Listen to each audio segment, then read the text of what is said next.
muita gente feliz. Os cofres da emissora carioca ficaram abarrotados com o dinheiro dessa loteria. Mas depois de algum tempo, os prêmios milionários deixaram de ser pagos. Arthur Falck chegou a ser preso. Até hoje o processo está parado e a Globo, misteriosamente, nunca foi processada como parte do esquema do Telebingo Papa Tudo. Papai Noel, o seu Natal, milionário. Mistério também na compra do Projac, o centro de teledramaturgia da Globo. Para a construção do seu complexo, a empresa pediu emprestado 40 milhões de dólares dos cofres públicos, um ato ilegal. Como permissionária de um serviço público, a empresa não poderia obter o empréstimo. Foi o que determinou o parecer técnico do próprio banco. Mesmo assim, o dinheiro saiu dos cofres da Caixa para os cofres da Globo.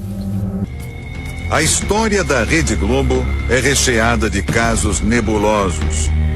No topo da lista está a até hoje mal explicada compra da estação em São Paulo.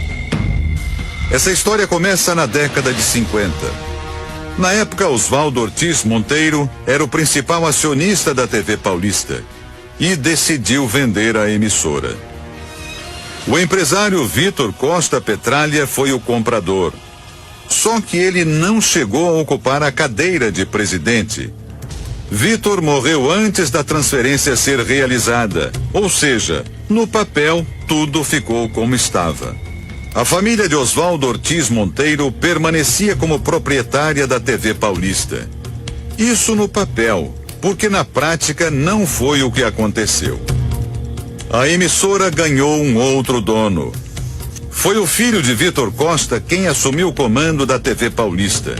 E foi ele que em 1964 vendeu a TV Paulista para Roberto Marinho. O chefão da Globo comprou a emissora de um homem que não era dono dela. Este jornalista confirma toda a história. Carlos Newton conta que a investigação da compra da TV Paulista começou no final dos anos 90, depois da morte de Oswaldo Ortiz Monteiro, o dono de fato, que não chegou a formalizar a venda para a família Costa.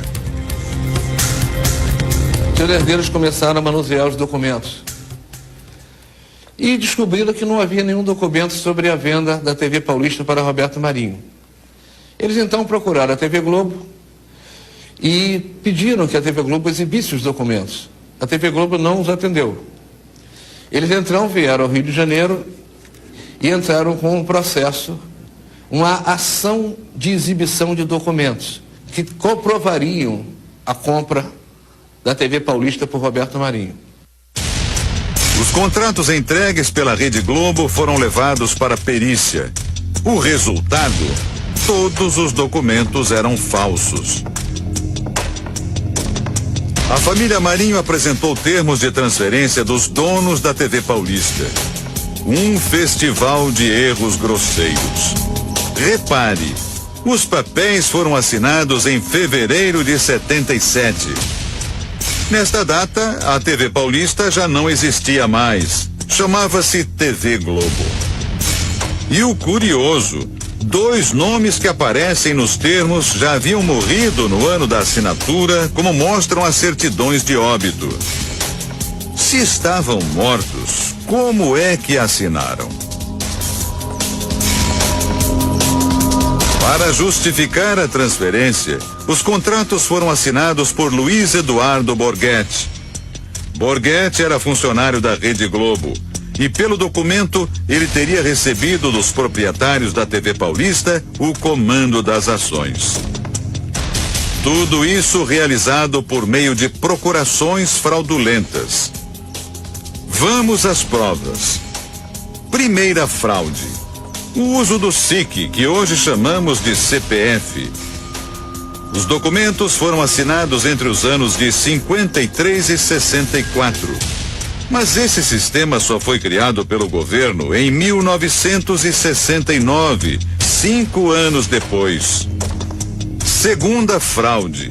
Os 3 documentos, com datas diferentes, foram datilografados com a mesma máquina de escrever. Só que a máquina usada nesse documento de 1953 só seria criada no começo dos anos 70, 20 anos depois. Terceira fraude. Os documentos que transferem todos os poderes a Luiz Eduardo Borghetti, funcionário da Rede Globo, não teriam sido assinados pelo dono da TV Paulista.